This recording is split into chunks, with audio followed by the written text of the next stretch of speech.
लगा, कूफे से होता हुआ शाम पहुंचा। कहते शहर शाम में ये काफिला जाकर पहुंचा। 1 साल काफिला जिंदा में शाम में कैद रहा। कैद खाना भी ऐसा कैद खाना जहां दिन की धूप रात की ओस हुआ करती थी।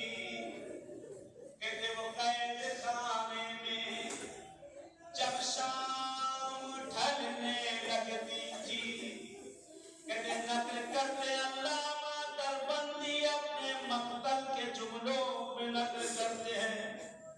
उससे कहा गया है कि आज मसाइब छोटी शहजादी में पढ़े जाए कि कुछ रास्तों पे हम निकलने वाले हैं जिन रास्तों पर हुसैन की सकीना खो गई थी। जिन रास्तों पर हुसैन की सकीना खो गई थी, इसे हुसैन बहुत ज्यादा चाहिए, बहुत ज्यादा चाहिए।